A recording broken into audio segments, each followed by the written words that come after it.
Hi, I'm Neil Lovelock, Project Manager for Glasgow Eco Trust and Deals on Wheels.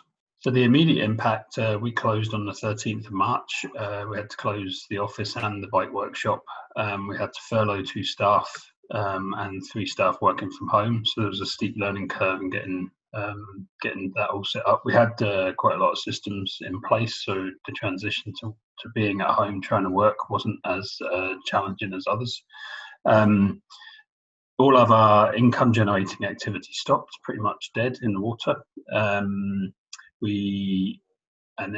then it's just been a case of building back slowly, making sure we're connected with all of our staff, all of our board members, all of the volunteers. So we've been having regular fortnightly catch-ups with board and staff and volunteers. And then building back there, we've managed to bring back one member of staff, unfurlough them and get the Deals on Wheels, the bike workshop back open. So that's back up open, offering repairs and servicing. A lot of the stuff we were doing was outdoors, so big events, and we had several events scheduled which we had to cancel. A lot of the stuff we do as well as in partnership, work with schools and various others. So we also had to react to what was happening to those organisations as well. So yeah, it's been a challenging time as it has been for everyone. So in terms of the financial support, we applied to the Third Sector Resilience Fund, and we were successful with that with a small amount of money. That was mainly to cover our lost income from our events and trading activities, etc. We've also had support through the Job Retention Scheme for the furlough payments. We were already registered with the HMRC and doing gift aid claims, so that was quite a straightforward process for us. We're waiting to hear on the outcome of the small business grant, and we've also been doing our website accepts online donations. So we've done a couple of online fundraisers. We took part in Giving Tuesday now, and then we're currently looking. We're not on the ground delivering emergency support, so we're currently looking at what other funding options we have available to us.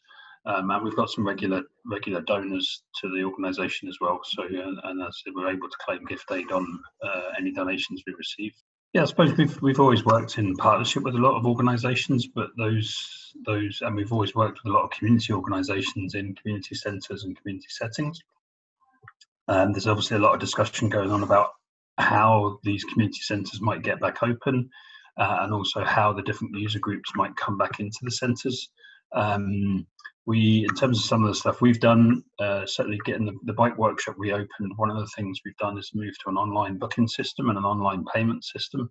So that's been good that system all works, and it opens up some new opportunities for us as well. I suppose the ability to engage with our regular network of people that we see, that's been interrupted. Several of the organisations we work with locally are extremely busy at the moment, and trying to get access to key people is a bit challenging, just to learn the lessons and understand what they're going through and how we can support them remotely. But the flip side of that is we've been able to engage with some, I suppose, activities and meetings and things that are happening online that, through SENSCOT or COSVO, other national organisations, Development Trust Association Scotland, that we wouldn't necessarily have been able to take advantage of, mainly because they would have involved a whole day away from the office, plus travel time, plus the costs, whereas a lot of that's so that's been really good to be able to access and hear from different organisations, especially some of the big organisations, about the challenges that they face and how we can learn from that. And then we've always facilitated a kind of local network for organisations in G13 and G14, and we're doing that online for those that can attend, and that's beneficial on two fronts for all the people who are working remotely and don't get to see that many people every day. It's good just to connect with people and obviously just to keep those connections going and sharing information. And there's a lot of people are facing a lot of very similar challenges, and it's how do we work together to try and address those and meet the needs of the community. I think initially there was that sense of we went into lockdown very quickly, and then this would be over in maybe weeks. And I think obviously as time's gone on, it's clear that COVID-19 is going to be with us for the foreseeable, and the impacts of that, some of which are starting to come to the fore in terms of isolation, mental health issues within the community. Obviously, people who've had been directly impacted by the illness, whether that's in terms of they've got long-term health conditions or people that are grieving for loved ones, etc. So there's a change in the need of what support's needed for the community, and I think in terms of the sector, there's been a phenomenal response on the ground from communities and neighbours and local organisations to meet that need, and some of that may become a permanent service. And I think that's one of the challenges at the moment, is what is currently an emergency service may actually become more permanent. I think the COVID-19 has shone a huge light on the inequalities that exist in our society at the moment, and those that have and those that have not. So how the sector responds to that, how the sector, is this the opportunity? There's the Build Back Better campaign, trying to look at how we can really take significant steps to address some of these inequalities and some of these issues, and is this the opportunity that's there? And I think the other thing it's highlighted as well is how undervalued the sector's been, and how undervalued certain aspects of our society have been. I mean, if you look at the care sector, hugely undervalued, but absolutely crucial to what is going on at the moment. So I think that whole discussion about value is going to be crucial in terms of moving forward as well. I think there's organisations we were aware of. There's, I suppose, connections have been made as to whether there's new ways of working yet.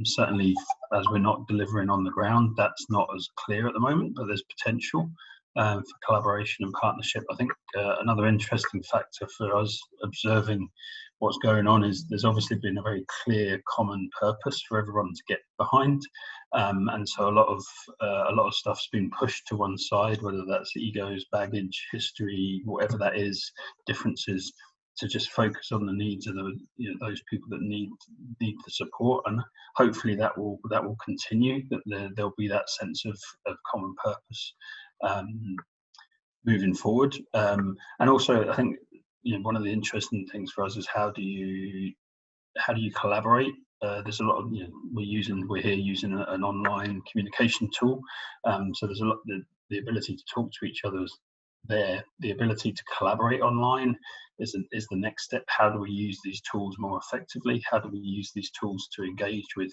the communities and stakeholders and people to inform where we're going?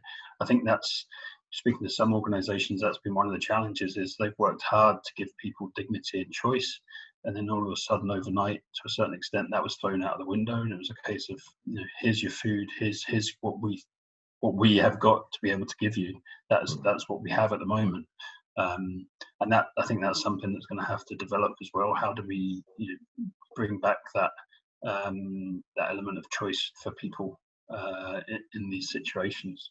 I think the other factor for us is the climate emergency, the ecological emergency is still very much there.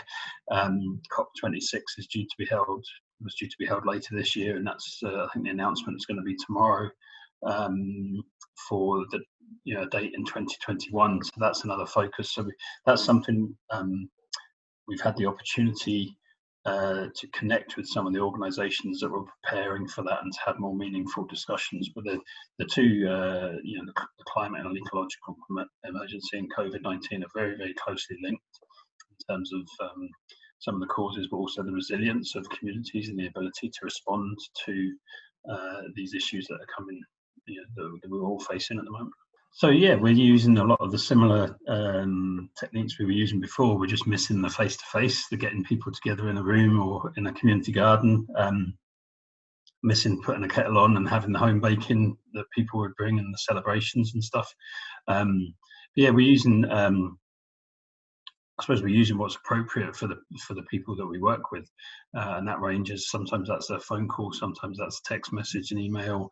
The list just grows on and on. I think each week you add another new technology or new tool to communicate with people. We've been maintaining our monthly e-newsletter that goes out to people. That's been a wee bit more frequent, trying to provide a balance of emergency response stuff, what's happening in the community, as well as trying to look forward in terms of what the Build Back Better agenda looks like. So we've been using a range of different tools. So most of it's been good. We've had some online cuppa and catch ups, and we've had poetry, we've had musical performances, we've had people showing off their artwork and their other the creative side of them, the creative sides as to what they've achieved, and just connecting with people and seeing people smile and seeing their face and just giving people a wee lift. Next week's Volunteers Week as well, so we'll be doing quite a bit around that, just to celebrate not just our volunteers but all the volunteers at the moment in the community. I think that's been that's something. Hopefully there'll be more people once people return to work, etc., that they'll be willing to volunteer and get involved in their community and just looking out for people locally. And I think that's definitely going to be needed as we move forward.